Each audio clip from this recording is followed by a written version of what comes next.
Lee Hall with Clarity Media. We are back with Sensical Sense for episode 3, and today is going to be a hot one. Before we dive into that, Sensical, I just wanted to drop I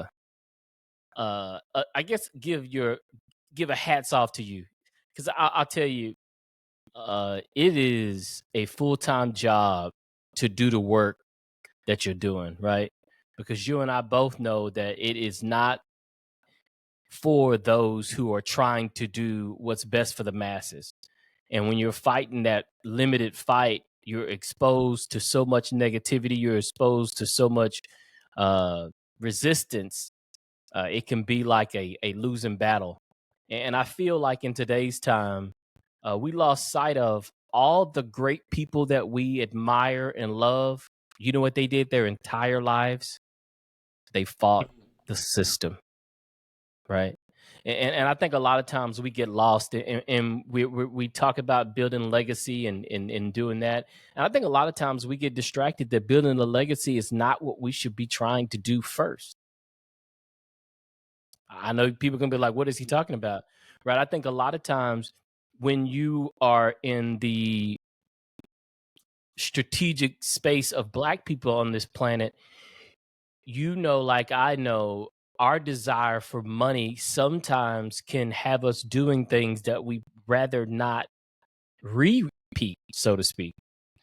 And what happens is we get lost in this hamster wheel of trying to make money, that we lose sight of sometimes fitting into the system of making money. We're building the house that's going to destroy us. And a lot of times we have to step back and we have to reevaluate what's important for us. And I wish that I had the energy to hit it as hard as you are. I, like most human beings, want there to be fairness for all humanity, right? I think at the end of the day, the reason why I resonate with you is because you're not trying to do anything radical. You're trying to do what's humane. And I want to give a hats off, because I know how much work it is. I know how draining it can be, and I know sometimes it can be, it can be mentally tough. And so before we dive into, I want to give your flowers, so to speak, and appreciate you for your work, man. I know you're doing a lot of work on that side of the globe. Oh yeah, definitely. For those people who don't know, first of all, Lee, I like talking to you. Talking to you really, it excites my mind, and my mind just downloads information. So again, I'm happy we are doing this again. Yeah. So yeah, that's a really interesting point. For those who don't know, I'm building a movement. I'm building an initiative called Sell Africa to Africans. And in this initiative, I am going through a vigorous campaign whereby I'm showcasing every and any single Black person who is improving the race in any way, shape, or fashion, be it in business, be it in activism, in any field. So I'm not doing interviews. I'm doing more than that. I'm doing kind of stories on them. I'm doing a 60-minute type of documentary when it comes to them, and and and and I'm posting it, and I'll be reminding people to support those organizations that I'm showcasing every single week. This is something I'm doing from the bottom of my heart, and these companies are not even paying me a dime for this service because I really care about the people, and I really, really, really, I'm not here for the money. I'm just Yeah. here to help my people.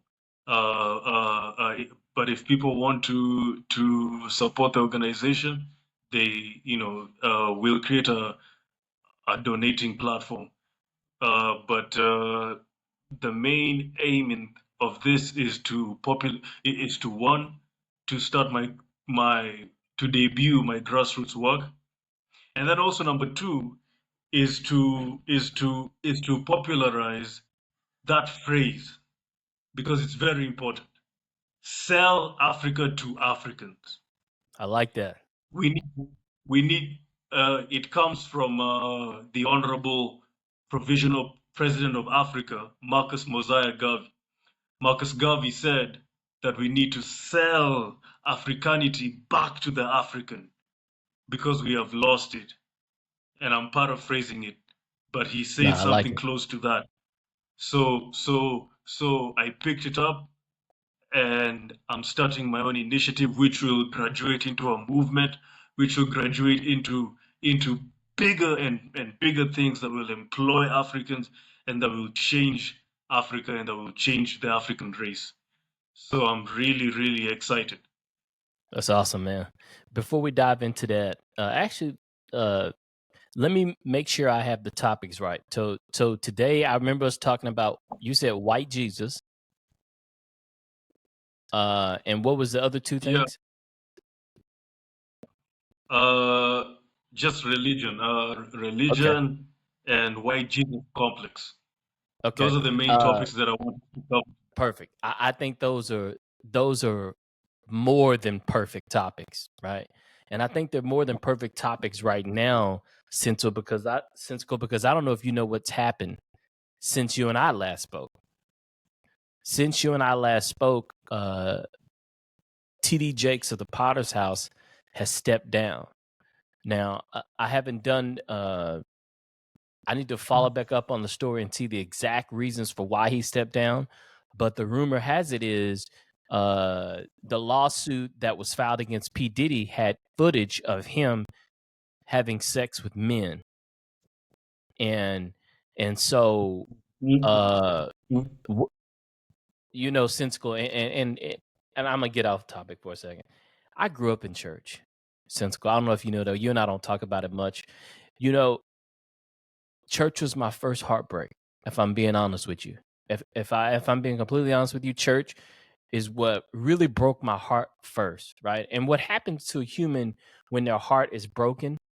It's like an understanding being destroyed, right? The way you felt about something was one way, and then reality hits, life strikes, and then its trueness is shown to you. And I'm probably gonna get a lot of heat for this, but I uh I believe that the church has stood by while black people have been strategically destroyed by this environment. And not only have they stood by, in my opinion, they have participated to some degree, right? And what breaks my heart and what hurts my heart the most is playing with someone's salvation or the idea of it. To me, is one of the most treacherous things you can do, right? Look, cheat me on a car, cheat me on some jewelry, cheat me on a house. Don't cheat me on the afterlife. Don't cheat me on reality. And I think that, you know, if we're honest and we evaluate the church in its relationship with us, like we evaluate our ex-girlfriends, our ex-jobs, our financials, our credit, if we really did that exact same thing, I think we would find ourselves in a quandary. I think that we would find ourselves questioning, where is the church? And, Mhm. I haven't been to church in several months, to be honest. And I probably shouldn't be saying this. My mom's going to be so disappointed. But, Mom, I love you. And, I love the universal God, right? I think that a lot of times uh, society can really muck up a good thing, right? And they really got this religious thing really mucked up, right? And I think that for black people, it's been one of our greatest downfalls. They've used it against us in the most insane, most treacherous way. I'm talking about, anyway, we don't get off topic, but I have this subject is so it means so much to me, and I'm not gonna get emotional about it, but I I'm emotional about it because it's when a kid grows up believing in a hierarchy or a system of religion like the Baptist Church or Christianity, it changes the way that you can understand and react to the world. It changes the reality of the situation because it indoctrinates you with a lens that filters out things that a normal person would deem normal or would deem organic, right? And it cripples you, right? And I'm gonna get some heat for this, but it really does cripple you because to me, when I think about the majestic operation of this body that I'm sitting in right now, that's communicating with you about experiences that I've had my entire time here, speaks to the depth and the superiority that my body encapsulates.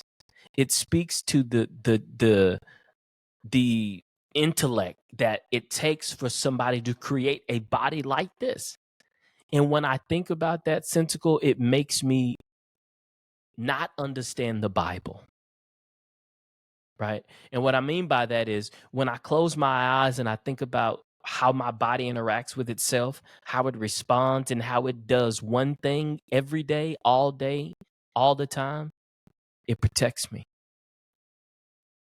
No matter what happens, no matter what Mhm. goes on, the body does one thing no matter what, it protects me. It don't care who the opposition is. It can be my mama, it can be my daddy. It can sometimes change my psychological understanding to protect me. Think about that. When you think about a mechanism, an organism with that kind of power, it's hard for me to think that the God that created me has some rules for me, that he has a set of rules that I must do in order to gain his understanding, to gain his trust, to gain his love. And it just it doesn't settle with my soul that a God that can create my body to do what it does can be that malice. Can 1 minute want me to go to heaven, but also condemn me to hell if I do something wrong. I just I can't see a God that's majestic enough to make my body following standards so archaic. I just can't. But anyway, I got off track. I want you to dive into I want you to dive into religion from your perspective, and yours will be different than mine because I think our continents experience Christianity in a different tone, and I experience it in a different tone, and I think that affects sometimes the way that we see it. But yeah, let's dive in. I'm ready, Sensical. No, that was deep. That was deep. Uh, Let me say this: religion is a scam. Religion is a scam. Religion is basically, my understanding of religion is commercialized spirituality. You see, Mm, it's organized spirituality. So religion is commercialized spirituality. Anybody who commercializes spirituality is a scam artist. You see, mm, spirituality is not supposed to be commercialized. Once you commercialize spirituality, it becomes a scam. It becomes it becomes fake.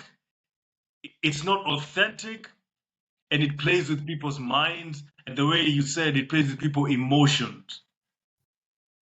Religion is commercialized spirituality. Now, yeah, let me say this about religion. All religions come from African culture. Christianity absolutely, comes from African. absolutely. Yeah, Christianity comes from African culture. Buddhism, Hinduism comes from, uh, especially Hinduism. When you look at the original, images of Krishna, Krishna is even blacker than me. And actually, what's very interesting is that Krishna in Sanskrit, Krishna, the word means blackness, means darkness. So how is it that Krishna is looking different than the meaning of the name? Hold on, help me with that. Hold on. You said Krishna means darkness. Yeah, Krishna means black. Google it. I'm gonna take note of this. I'm gonna write this down, and I'm gonna correct it if it's not. But I never knew that actually. Right, matter of fact, I'm gonna try to do it right Oh now. yeah, Krishna. Yeah, I'm gonna do it right now. Hold on a second. yeah. I just So I've so just yeah, never so heard that before. yeah, so as you're doing it, I'm just going to say that the thing about religion is that I've never had a problem with religion. I mean, I grew up as a Christian. Um, actually, my family, I grew up as a Seventh Day Adventist. You know, Seventh Day Adventists go to church on Saturday, right? So, like my family is really, really, especially my extended family, my, like they're really, really deep into Christianity, and and so yeah, Man, I'm gonna be honest with you, and I never knew this. I don't know why I never knew this. I've never knew this. I'm gonna read what it says though. The name Krishna originates from the Sanskrit word Krishna, which is primarily an adjective meaning black, dark, or dark blue. The waning moon is called Krishna Paksha, relating to the adjective meaning darkening. Wow. I keep on telling you, we invented everything. They keep on lying to us. But you know what? But you know what? I, I I've always said every deity of like deities of other non-black races look like them. You see, Asian deities look like them. Yeah. White deities look like them. Arabian deities look like them. The only deities that don't look like the people who are worshiping it are black people. We are the only people who worship deities that look like our oppressors. Which I can segue into white Jesus. This is a very deep topic. So I'll spend some time into this. White Jesus complex is the reason why we are here today. Mentally, the reason why uh, when people like me, when Pan-Africans like me talk all this black stuff, is the reason why there's some black people who feel uncomfortable. Hmm. There's some black people who feel uncomfortable fighting the oppressor. I see it. Even here in Kenya, I speak to my peers, bro. They feel like going against white supremacy, and my utterances and my speakings is is basically hatred, is basically wrong, and especially people who are older than me, they keep on saying, you know what, just leave them alone. Those things happened 400 years ago. Slavery happened 400 years ago. Colonization happened 70, 60, 80 years ago. But then I keep on telling them, yes, it happened 400 years ago. It happened 60, 70 years ago. But why do you not understand that the legacy is the reason why we are perpetuating injustice, why we are perpetuating racism? The legacy of colonization and the legacy of slavery is the reason why we are not free till this day. Why can't you understand that? The reason why black people are afraid to fight white supremacy, or let me not say afraid, the reason why they think it's a wrong cause is because of religion, particularly the white Jesus complex, because that white Jesus has corrupted their subconscious mind into thinking that everything white is right and everything black is whack. Let me say that again. White Jesus image has corrupted black people's minds into thinking that everything white is right and everything black is whack. I'm just being real with you.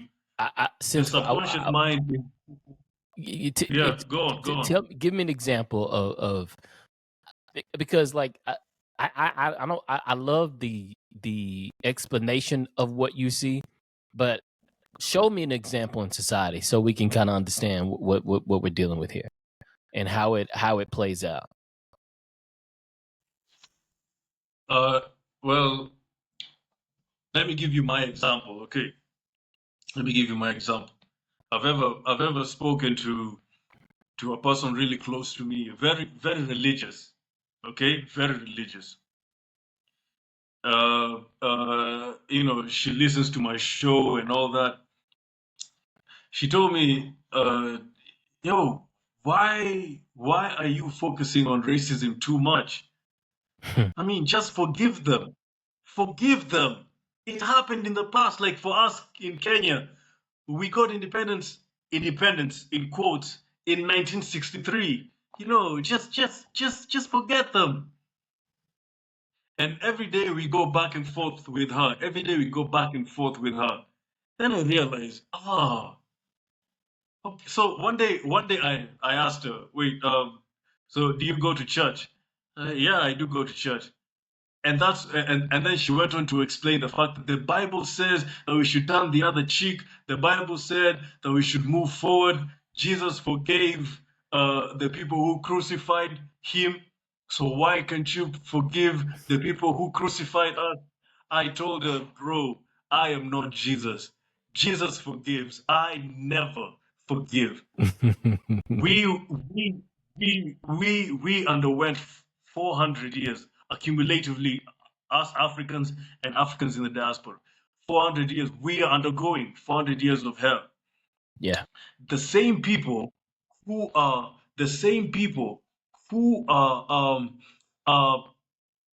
oppressing us haven't even shown signs of even returning the goods and the loot that they stole from our continent. They're not even thinking about reparations. So why can't I? So what do you mean I forgive them? I'll never forgive them. And even though they give me reparations, I will never forgive them. You have to wait for just like the way you oppressed me for 400 years. You'll wait for 400 years for me to give you, for me to accept an apology. What we went through is hell. And like I said back in the day, Jesus forgives. I don't. God forgives. I don't. So you believe that black people shouldn't forgive white people? Yes, yes. I believe that we should never forgive white people, because you have to understand one thing. It's one thing to do a mistake, you see, but it's another thing to oppress a people for 400 years. I believe that white people should never be forgiven for what they did to us Africans in slavery and in colonization, because they're not even thinking about, they're not even thinking about correcting the atrocities that their ancestors have done and that they are still doing till this day. So why should I forgive them? I'm never going to forgive them. Hmm. So the thought pattern is, which I'm not saying I don't agree with it, but I'm just saying I just want to make it clear. How can you forgive someone that not only continues to benefit from the setup, but also doesn't address the setup in the system today and still, to some regards, manipulates us to some degree still?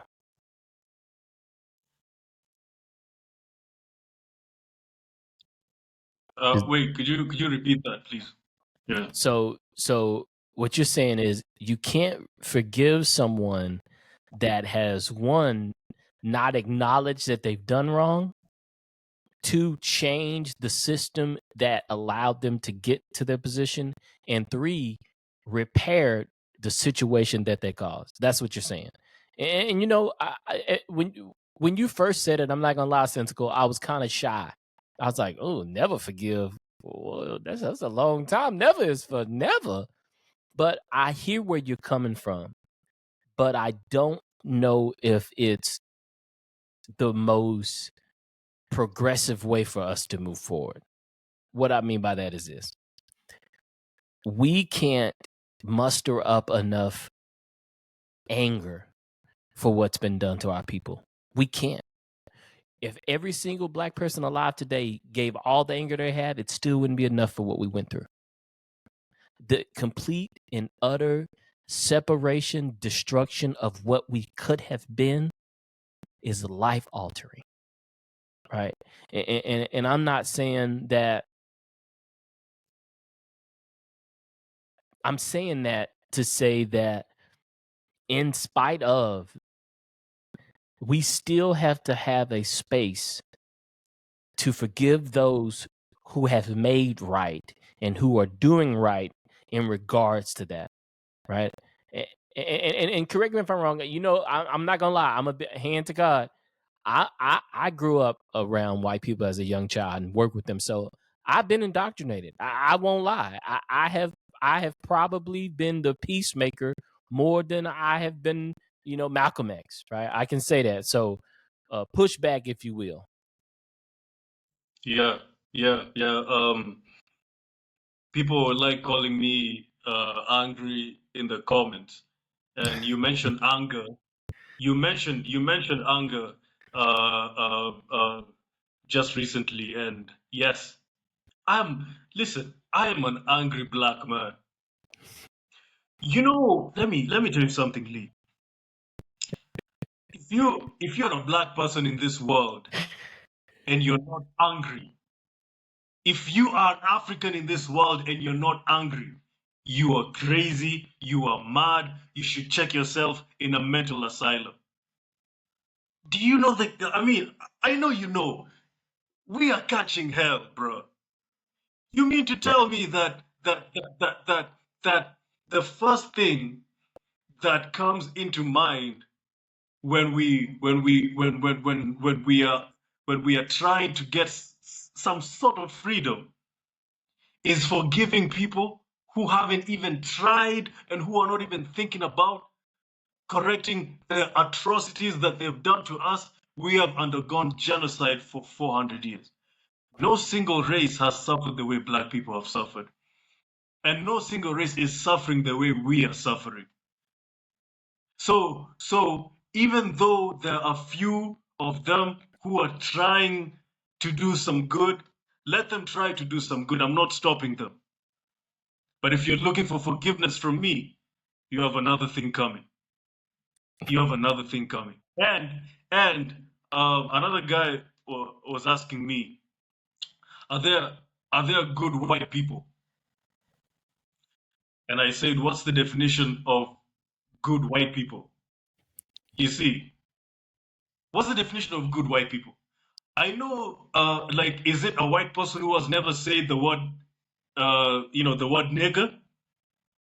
Is it, is it a white person who has never done anything offensive to black people? Okay, if that's your definition, then okay. But that's not how I look at good white people. Let me tell you my, let me tell you Sensical Sense's definition of good white people. A good white people give up their white privilege, give up their white supremacy to all the people they have oppressed, not just black people.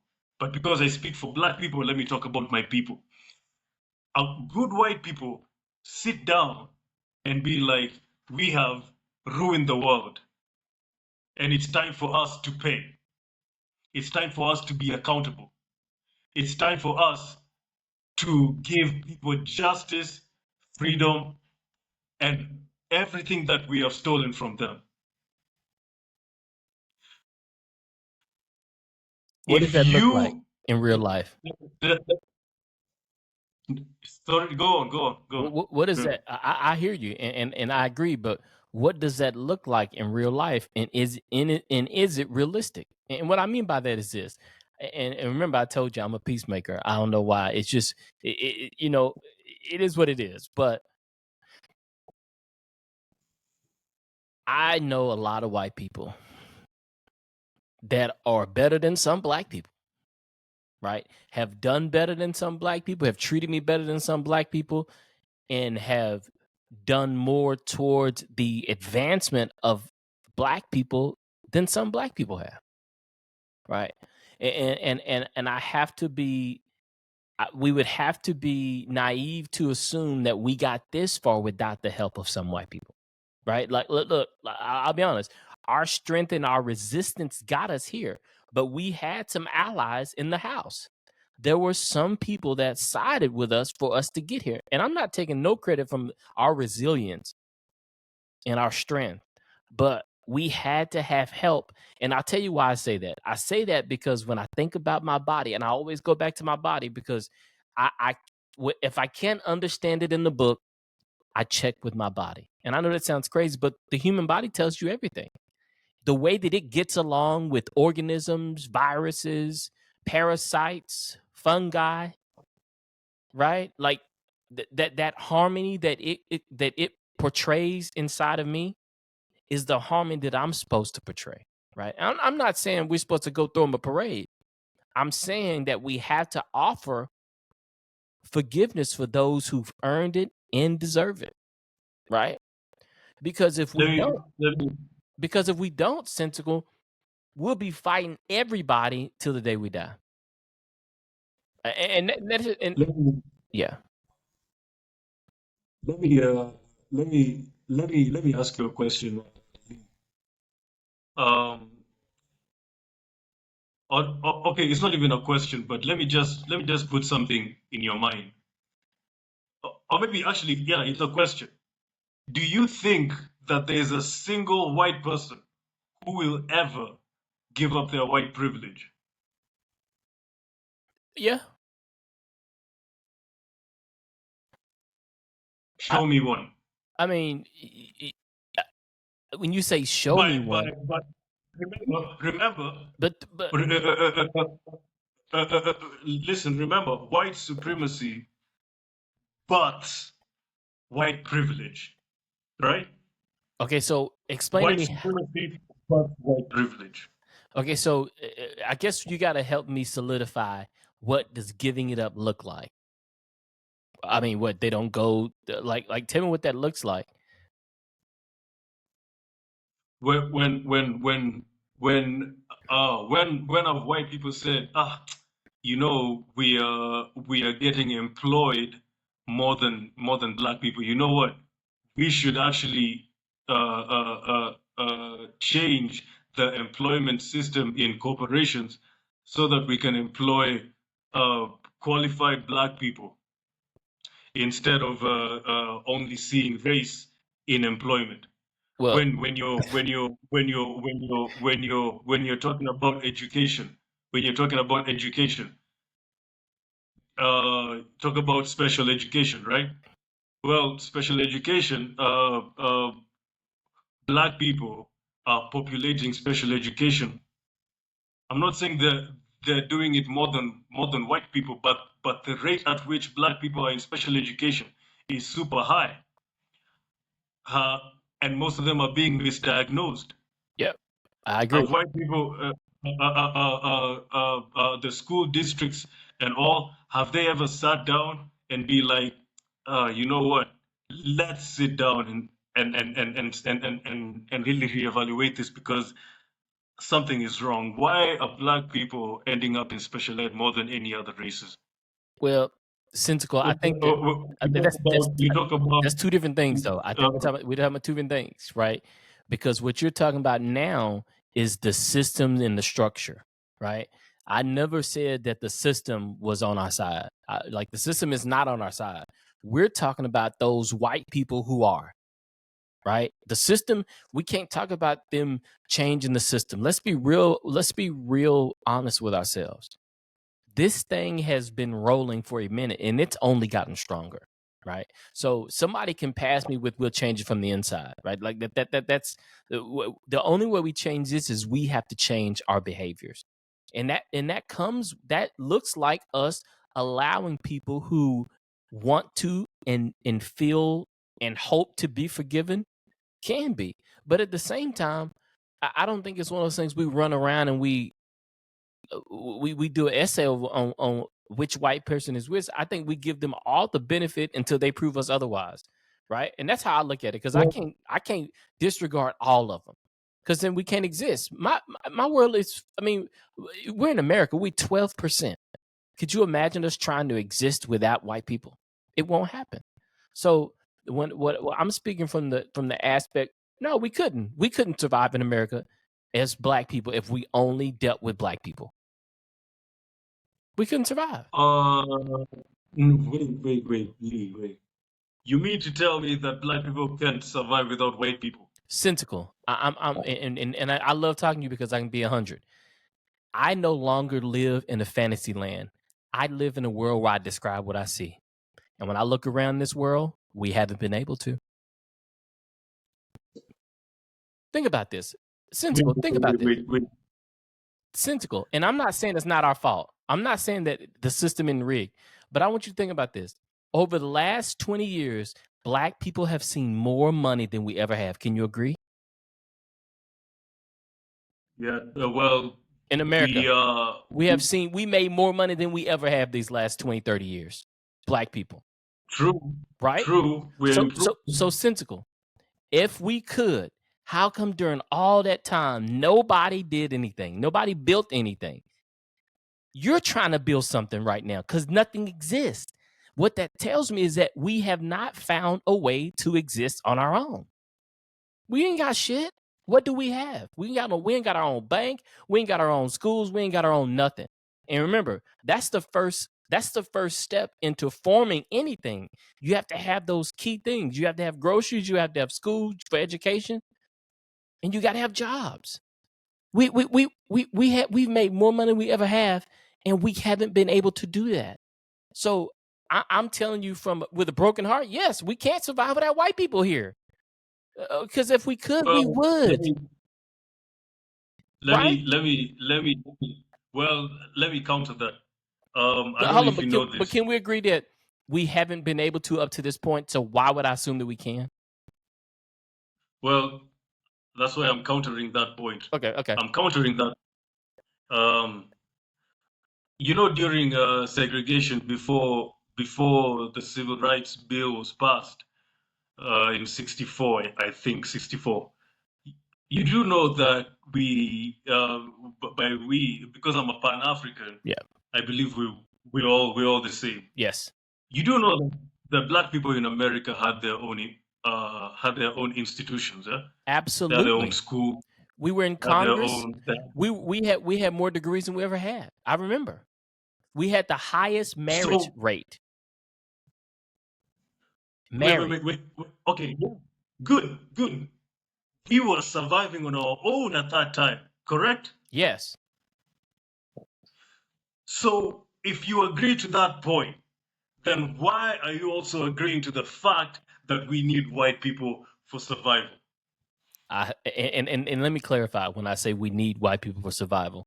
I don't believe that we need white people for survival. I believe that in the current predicament, no one can get rid of anyone. White people can't get rid of us. We can't get rid of them. So I'm speaking from a state of realistic perspective, right? And so what I'm saying is we as black people in America cannot survive on our own here. Now that is in due part because the system is designed to keep us where we are, right? Whether that's wrong, right, or indifferent, that's the truth, right? And like I was saying, I don't like admitting that, but you got to look at the past. We've not gotten stronger. We haven't gotten more unified. We making more money and we're less unified. So you know, what this means, Uh, Sensical, what I feel in my heart is that the black race, us as a black people, were the original human here, right? And at this juncture in humanity, we are still responsible for every race. We encapsulate all of it, right? And I'm not saying that we're responsible for them, but to some degree, we are supposed to be responsible for them too, right? And I know that sounds wacky and crazy and super religious and spiritual, but think about this. No matter what kind of hate they could have thrown towards us, it can't take away the fact that we were the ones, that we are the ones, right? And more is expected of us. And I know, and we're not even in a position to offer more, right? We're in a position to fight for what we lost. But the beauty in who we are and how we can change this thing means that we can fix this thing, but it's gonna be different than what got us here, right? And I don't think that going back to, because we can agree we're not going to go back to those times. We won't get another Black Wall Street. It can't be. It can't happen. It was it can destroyed for. happen. It can happen. It can happen. It can happen. I never believe in, I'm not an Afri. You see, like, I'm not an African. I'm an African. Yeah. Okay. I'm a I believe that. Afro-realistic. I'm an Afro-realistic, right? And Sensical. Remember, and your name is Sensical Sense, which means it makes sense. Remember, every idea, every concept you have has to encapsulate the past, the present, in order to create a productive future. And when you take the past into consideration and you take the present, you shake them up and you average it out, there's no progression. There is regression. We've gone backwards, right? We've lost connection, right? We haven't gained any connection. And remember, I'm speaking from a state of realism because in order to create an escape hatch or escape method, we got to be real about what we're dealing with. And I just don't know. I don't. Matter of fact, I know that in order for us to move forward in the manner that we're supposed to operate on this earth, it's going to take us allowing space for those who don't look like us to get back into our good graces. And now that is them showing us, now that is them showing us that that's where they truly want to be, and all that good stuff. And look, I feel that, right? And I'm gonna tell you why I sound this weird, Sensical. I used to be 100% where you was at, right? But my body fights different. Like your body don't operate like that. Could you imagine if your body operated the way you're thinking about operating right now? And that's how I justify it. My method of dealing with humans is how my body deals with itself internally, right? It ain't in there. Look, it's some bad cells. It's some. I'm probably out of my candida, probably out of balance, right? It's some unbalance inside of me, but I'm alive, and my body is trying to keep it in perspective. We have to do the same, right? Look, we ain't first off, we ain't got the power to do anything different. I want you to know that, and we got to be honest about that. You and I, this conversation we're having is rare, which also proves that we ain't got the power. We ain't got the power to do what you're saying alone. We don't. No, no, no, no, no, no, no, no, no. Okay, okay. Let me counter again. Did you know that Africa is the only continent that can survive on its own?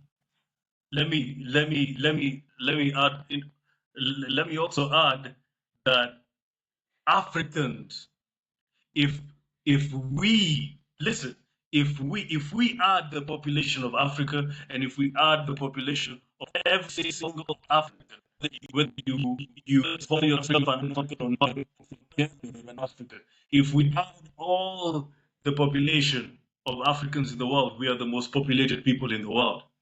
So what does that? So what does that show you? It tells you and it shows you that we are our own market.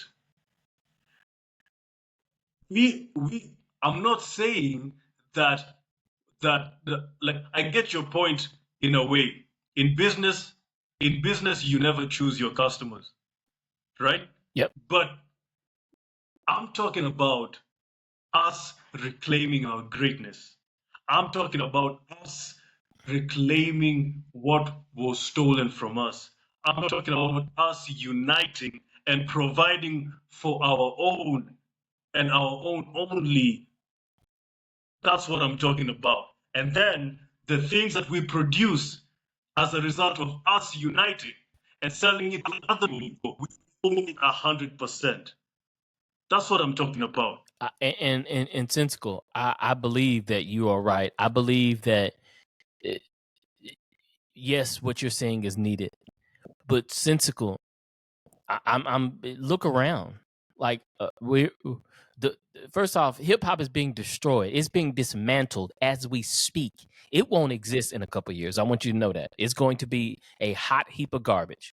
I'm just going to keep it a buck, right? Well, They're destroying that, and by the time the next 2 years over, Jay-Z, all the billionaire black people will be in jail. They're going to be in jail. They're going to get indicted for all the shit that Hollywood does, but they're going down. There is a current strategic attack on the blackmail. And the takedown of Diddy, the takedown of Jay-Z, the takedown of all the black money is the takedown of the black man. Because once those black billionaires are gone, they're going to the millionaires, right? And so what I'm saying to you is, brother, we got to be realistic about this. If we right now it's fourth quarter and we're down by 25 points, right? And you're talking about we can beat them by 30. No, fam, we got to talk realistic. Like first, we got to stop the bleeding. We got to stop getting. We got to right. We got to stop something first. And what I mean by that is we can't go from bleeding from 4 or 5 different places to trying to do something different, right? We got to stop the bleeding first. We got to figure out what it is hip hop's role plays for us. We got to figure it out, and we got to cut it off if it doesn't do us any good, right? And basically, those are things that we can do. You're trying to take over the world in a world that has been taken from us, and we're not going to get it back overnight, right? And my response to that is, we're not supposed to take it back. We're not supposed to take the world back. The world is a living entity, right? We're supposed to unite it. That's who we are. That's what's in my DNA, right? I am my people are the uniters of this land, right? Whether they love me or hate me, right? My true organism, my true heart, my true DNA is rooted in community, right? And I'm not saying that we do a Martin Luther King when we need to be Malcolm. I'm saying that we got to be both of them in this moment and be strategic.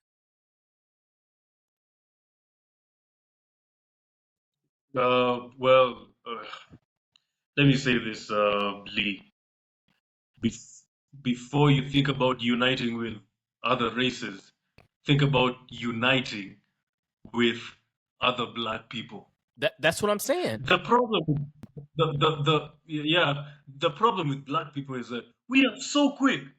You see, when you look at these integrationists, and when you look at majority of black people, actually, when you look at majority of black people, they are so quick to unite with white people, with Latinos, with Arabs, with Asians, and all these other races. You know why? But you never ever, uh, but you never ever hear them talking about, wait, my community is also divided. Sensical. Why can't I? Why can't I also think about uniting with my fellow African? And S- also here in Africa, why can't I think about uniting with African Americans, with Africans in Europe, with Africans in Asia and in South Sensical. America and and You, in you, Middle East?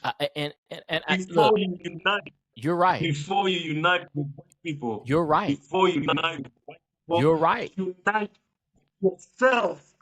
You're right. But you know where you're wrong at in America. Just so you know, and this is from a place of not only what I have tried and what I'm still currently trying to do. Black people in America have a very difficult time working together. right? And it is a psychological situation with us, right? It's because we've been fed this separatism amongst each other, so we don't work together. So I'm gonna be the first to tell you, everything you ever see me do on social media, I try to do it with black people first. Okay, I want to make it very clear to you. Before I got to you, Sensical, I reached out to over 50 African people on LinkedIn, Facebook, and Instagram. 75 to 80% didn't even fucking respond.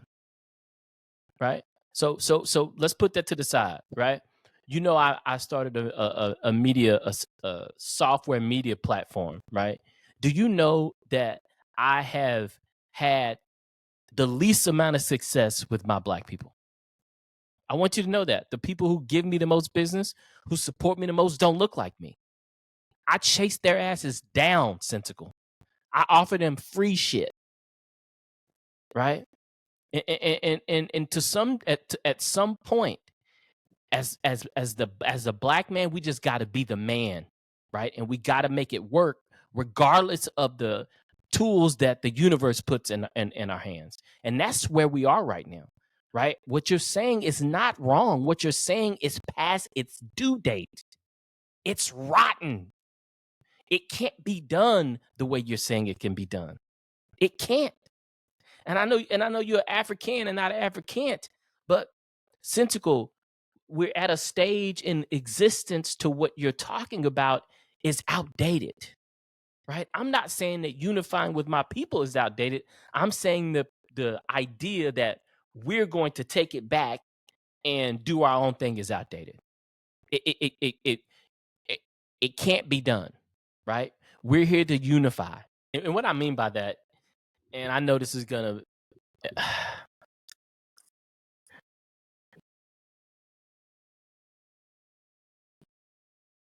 when my father passed in 2019, Sensical, I was like out in the world, corporate America, trying to build, trying to make money, just out in life, doing what life does, right? I wasn't really having conversations like this. I didn't even think about it, right? I was making good money. I didn't have whatever, right? If somebody stopped me to have a conversation about it, yeah, I'll have a conversation about it. Yeah, that's right, right?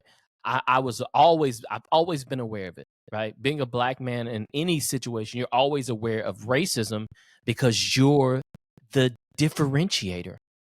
You're the one that creates it, right? If there are no black people in the room, racism can't exist. When I enter the room is the only time that it can exist. And so a lot of times as a child growing up in a situation to where your entrance always changes the temperature, you start to pay attention to the environment, right? And what I have found, and I don't like giving things power over me,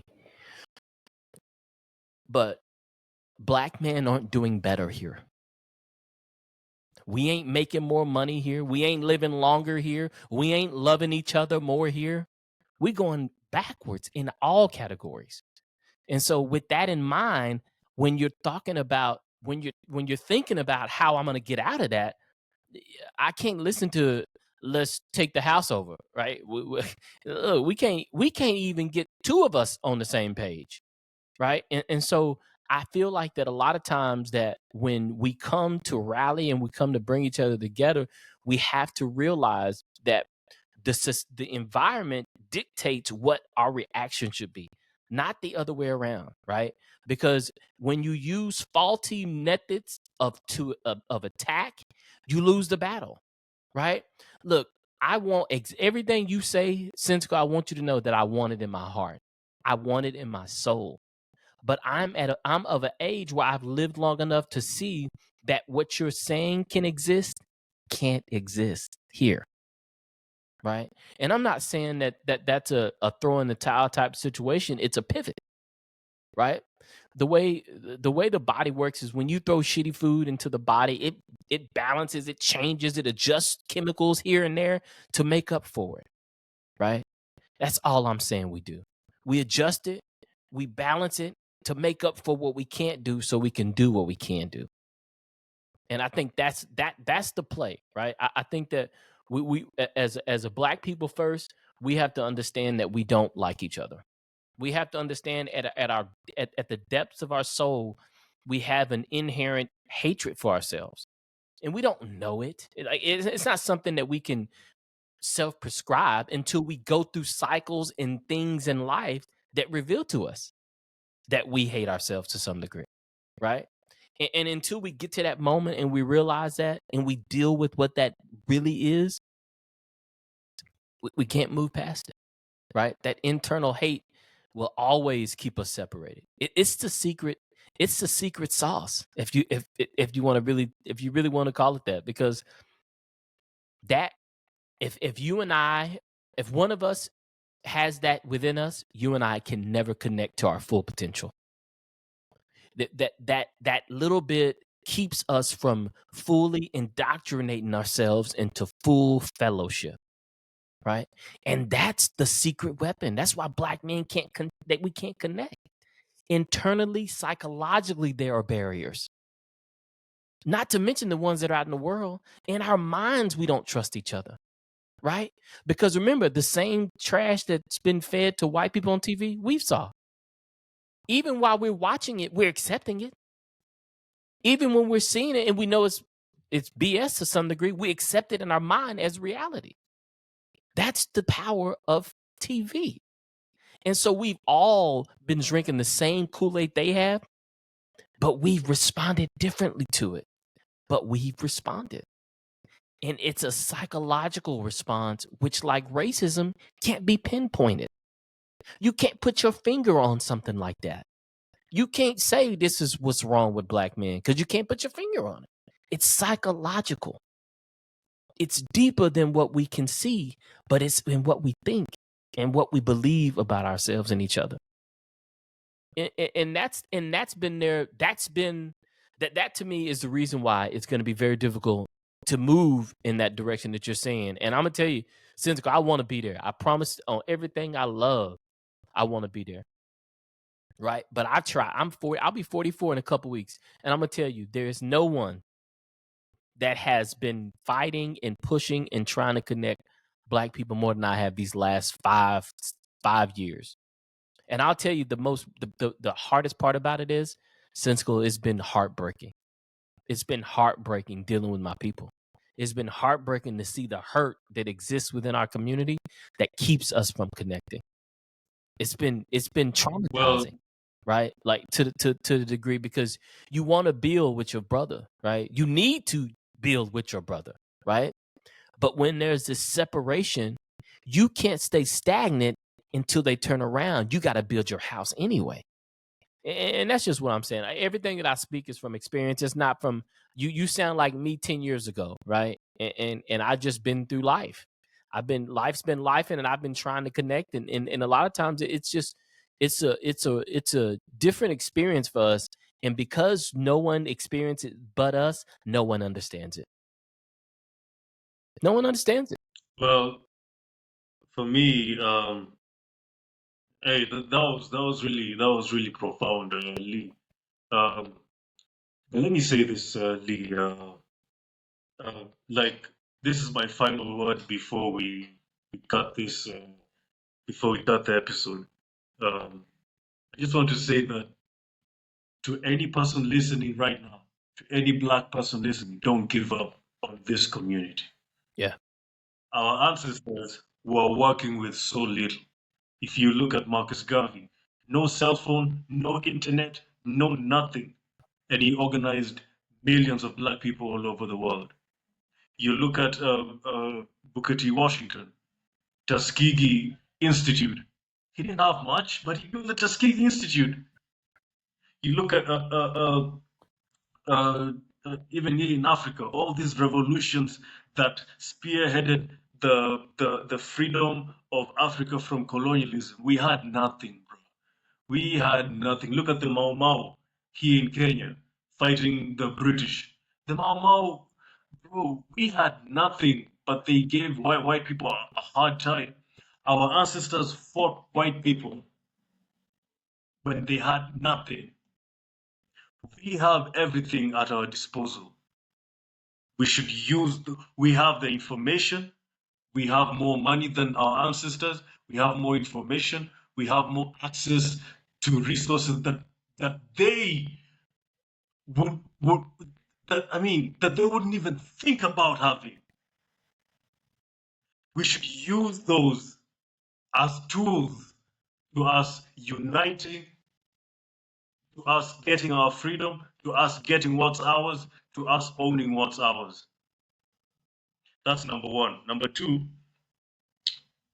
like I said before, and I want to reiterate it again, we need to be angry. We need to be angry.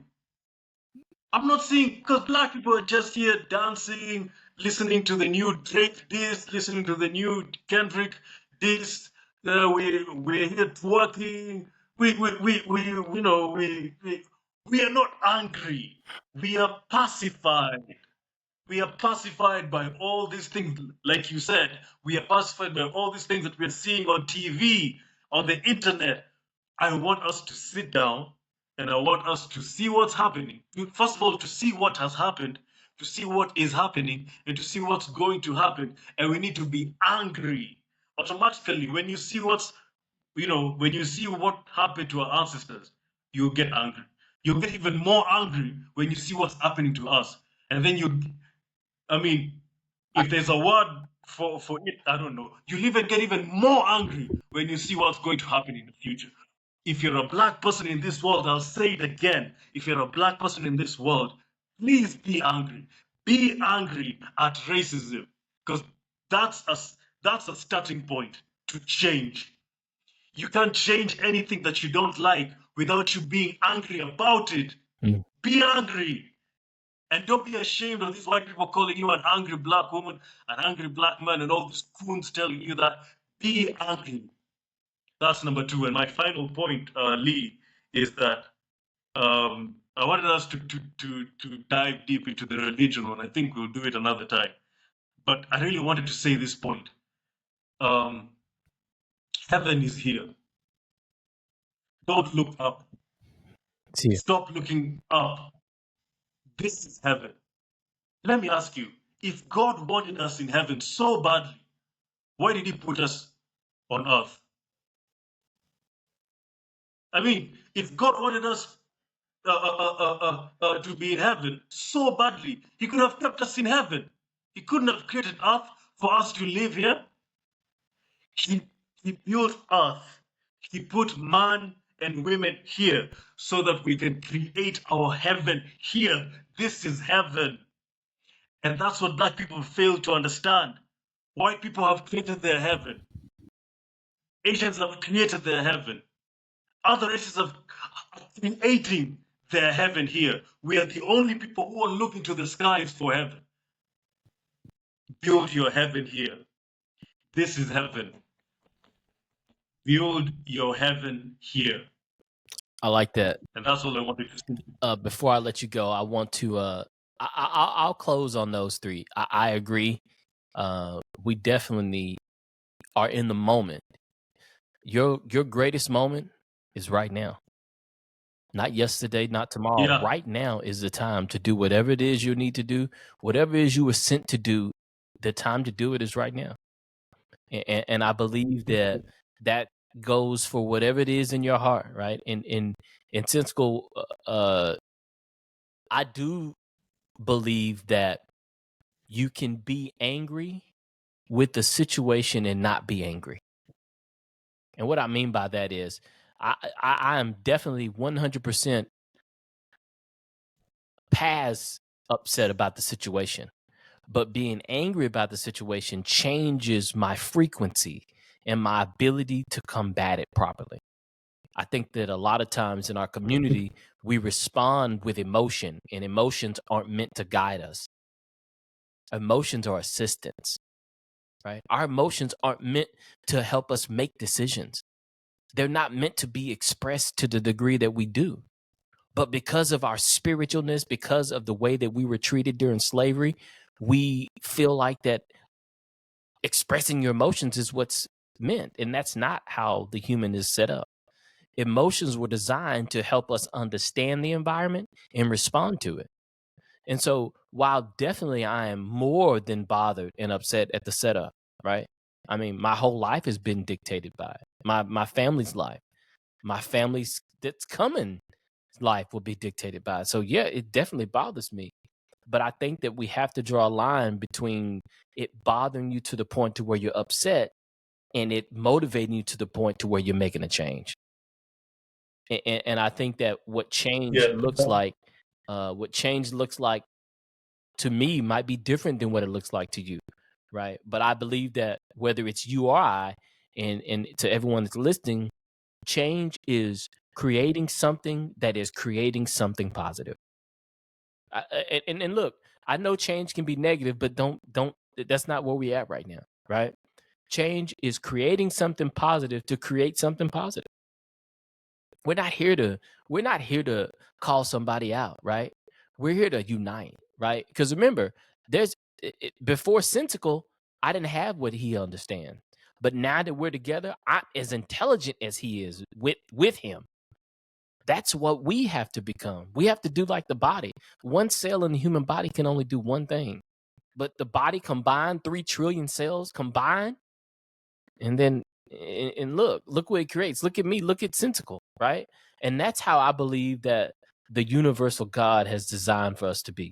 The situation has changed, the trajectory of society has changed, but the one thing that remains the same is that we are human and our trueness is to each other first. And before we close, Sensical, I want to thank you again for your time. We probably went way too deep on the spiritual aspect, but I say we continue this next week because Sensical, one thing that we didn't get a chance to dive into is I believe that religion is what's got us here.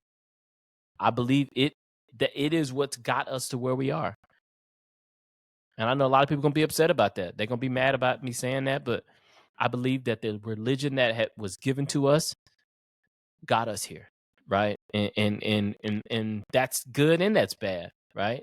But I think it's time for us to reassess. I think it's time for us to take another look. It's been good, Sensical. You got any closing remarks before we get out of here? no, well, I think I already said my closing remarks. If there's anything that I would like that I always say is that time is running out.